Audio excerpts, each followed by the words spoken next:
Japan में ब्याज दरें 30 साल के ऊपरी स्तर पर पहुंच गई हैं। शुक्रवार सुबह जापान के केंद्रीय बैंक ने ब्याज दरों में 25 बेसिस पॉइंट की बढ़ोतरी की है और ब्याज दर बढ़कर 0.75% हो गई है, जो 1995 के बाद सबसे ऊपरी स्तर है। ब्याज दर बढ़ोतरी की वजह से जापान के 10 साल की बॉन्ड यील्ड 2% के ऊपर पहुंच गई है, जो 1999 के बाद का सबसे ऊपरी स्तर है। सर, पहला सवाल तो यही कि माना जाए जापान में अब नए युग की शुरुआत हो गई है।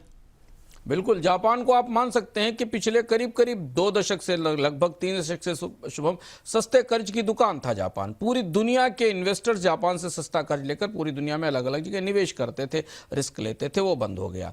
बाजार को उम्मीद थी कि करीब करीब 25 बेसिस पॉइंट की बढ़ोतरी होगी और वही हुआ। हम आपको जापान के बारे में विस्तार से बता रहे हैं। दूसरी महत्वपूर्ण बात यह है कि जापान की तैयारी भी आगे भी ब्याज दरें बढ़ाने की है। तो अब जापान एक आखिरी पोस्ट था या आखिरी मोर्चा था जो सस्ते कर्ज के मामले में जीरो इंटरेस्ट रेट पर, जीरो से नीचे की इंटरेस्ट रेट पर कर्ज दे रहा था, वो अब खत्म हो गया है और ये बहुत बड़ा फेरबदल है अंतर्राष्ट्रीय बाजारों के लिए।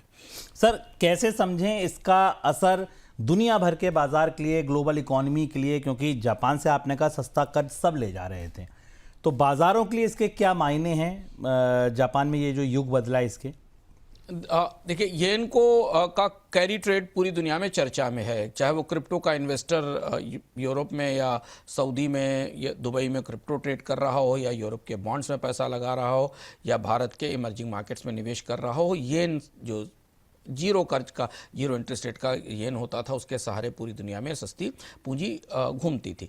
बैंक ऑफ जापान का जो फैसला आया है उसकी वजह यह है कि इन्फ्लेशन आगे बढ़ती रहेगी, इस बात की संभावना है।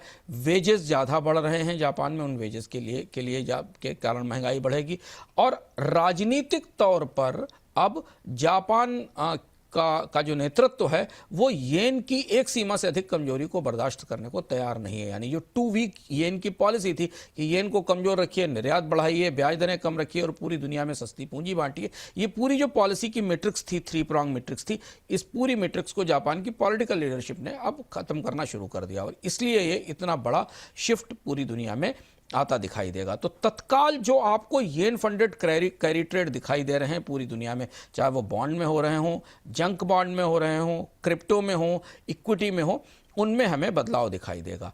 बदलाव इसलिए दिखाई देगा क्योंकि ये वन टाइम बढ़ोतरी नहीं है। जापान की बैंक ने इस बात की का इशारा किया है कि वहाँ दरें जो अब 0.75 है, 1% तक, यानी 25 बेसिस पॉइंट की एक बढ़ोतरी और उसके बाद इससे ऊपर 1.5% तक ले जाने की बात होगी, ताकि ये ब्याज दरों में बढ़ोतरी सतत बनी रहे। जिसलिए बाजार मान रहा है कि जापान में ब्याज दरें रहकर थोड़े समय तक बढ़ेंगी और फिर एक जगह जाकर स्थिर होंगी। तो इसलिए आपको जापान में जो बॉन्ड की यील्ड थी वो 2 साल की सबसे ऊंचाई पर पहुंच गई। हालांकि यील्ड तो पहले से ही बढ़ना शुरू हो गई थी जब जापान में ब्याज दरें बढ़ने का संकेत आया था। तो तीनों अलग अलग बाजार, bond market, currency market, stock market और उसके साथ अगर आप क्रिप्टो को भी जोड़ लीजिए, सब जगह सस्ते येन से देने वाला जो जाने वाला पैसा था वो धीमे धीमे वापस लौटना शुरू होगा, कम होगा और जिससे हमें सब जगह उतार चढ़ाव दिखाई देंगे। सर, एक और सवाल है मुद्राओं को लेकर। भारत के नज़रिए से देखें या दुनिया भर की तमाम मुद्राओं के नज़रिए से देखें या खुद जापान की मुद्रा के नज़रिए से देखें, मुद्रा के नज़रिए से ये जो फैसला है ब्याज दरों में बढ़ोतरी का, ये कितना संवेदनशील है? क्योंकि जापान भी उन इकोनॉमी में शामिल है जो एक्सपोर्ट ओरिएंटेड है। झटका जरूर है, बड़ा झटका है। देखिए, जापान का जो कैरी ट्रेड था, जापान येन का, सस्ते जापान येन से फंडेड ट्रेड था, वो जितनी भी हाई यील्ड करेंसी थी इमर्जिंग मार्केट की, चाहे उसमें रूपी हो या उसमें यूरोपियन करेंसीज हो, वहाँ सब जगह पैसा जाता था। तो अब जापान में जब ब्याज दरें बढ़ी, येन मजबूत हुआ तो अब ये पैसा उन बाजारों से निकलना शुरू होगा। इसलिए शॉर्ट टर्म झटके सब जगह लगेंगे, दुनिया के सारे बाजारों में लगेंगे। जहां लोगों ने फॉरेक्स हेज कर रखे हैं, जहां उन्होंने निवेश कर रखे हैं, भारत जैसे बाजारों को भी इसका झटका लगेगा। लेकिन हाँ, अगर एक लॉन्ग टर्म होराइजन को देखें कि 6 महीने से 1 साल के भीतर अगर बैंक ऑफ जापान एक नॉर्मलाइजेशन प्रोसेस पर चला जाता है और एक प्रत्याशित समझ में आने वाली ब्याज दर तय हो पाती है कि 1 से 1.5% की ब्याज दर रहेगी, तो दुनिया अन्य बाजारों में जहां जहां ब्याज दरें हैं उनसे कंपेयर करके अपने डील्स लेना और ट्रेड लेना शुरू करेगी।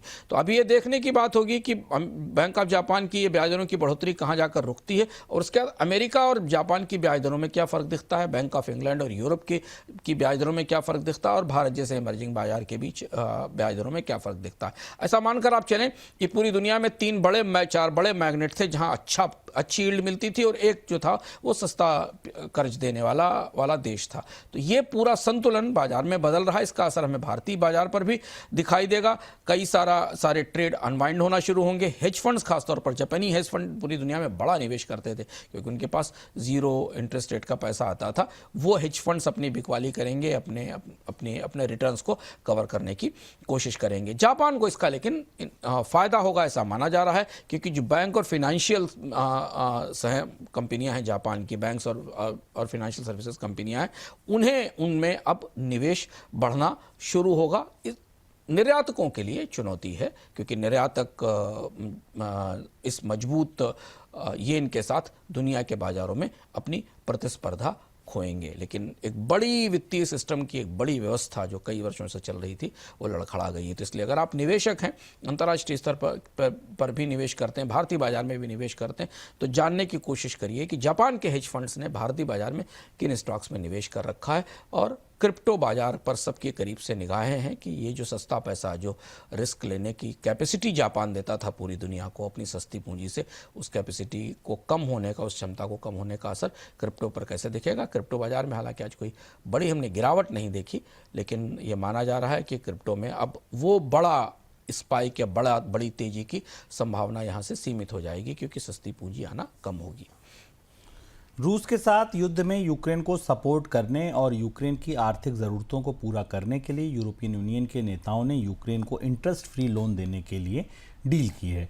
इस डील के तहत यूक्रेन को $105 अरब का कर्ज मिलेगा। यूक्रेन के राष्ट्रपति जेलेंस्की ने इस डील को यूक्रेन की रक्षा के लिए बेहद ज़रूरी बताया। सर, एक तरफ पीस डील की कोशिशें, दूसरी तरफ युद्ध में सपोर्ट के लिए मदद, क्या है ये मामला, कैसे समझा जाए?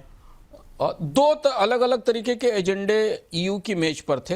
एक यूक्रेन को रीबिल्ड करने के लिए, युद्ध से पुनर्निर्माण के लिए पैसा देना, जो कि पुतिन नहीं चाहते कि यूरोप इस तरह से फंड करे। और दूसरा ये था कि जो प्रतिबंधों के दौरान रूस की संपत्तियां जब्त की गई थी, करीब करीब 210 बिलियन यूरो के आसपास की रशियन सेंट्रल बैंक्स की एसेट्स जो यूरोप में फैली थी, जिनको जब्त किया गया था, उनका क्या इस्तेमाल हो, ये दोनों चीज़ें थी। माना यह जा रहा था, मांग भी थी यूक्रेन की ये, कि जो रूस की संपत्तियां युद्ध करने के कारण, युद्ध थोपने के कारण जब्त की गई प्रतिबंधों के तहत, उसका एक हिस्सा यूक्रेन को दिया जाए ताकि यूक्रेन उसका पुनर्निर्माण कर सके। इसकी एक स्कीम भी चर्चा में थी यूरोपीय देशों के बीच में कि उसे प्लेज किया जाए एसेट को, उसके बदले लोन लिया जाए और उस लोन से यूक्रेन का पुनर्निर्माण कराया जाए। इस पर तो फैसला नहीं हुआ, लेकिन ये हुआ कि जो 105 बिलियन डॉलर के आसपास का की, या 90 बिलियन यूरो के आसपास की मदद है, ये यूक्रेन को दी जाएगी। और ये पैसा 2026-27 के अंत तक, अगले वित्त वर्ष के अंत तक मिलेगा। और यूक्रेन इसका रीपेमेंट करेगा जैसे जैसे रूस की सेना वापस होना शुरू होगी, युद्ध में शांति होगी और रूस के सैनिक अपने मोर्चे छोड़कर जाएंगे, तब धीमे धीमे इस पैसे का भुगतान यूक्रेन करना शुरू करेगा। पीछे की कहानी यह है कि हालांकि कहा नहीं यूरोपियन यूनियन ने, लेकिन वो इस पैसे को देने के बदले वो जो 210 बिलियन यूरो की संपत्तियां रखी गई हैं, उन्हें ही आधार बना रहा है। स्पष्ट रूप से तो नहीं कहा गया, पर इन्हें सिक्योरिटी के तौर पर पीछे रखा गया है कि ये संपत्तियां बनी रहेंगी और इसके बाद यूरोपियन यूनियन मिलकर यूक्रेन को पुनर्निर्माण के लिए पैसा देंगे।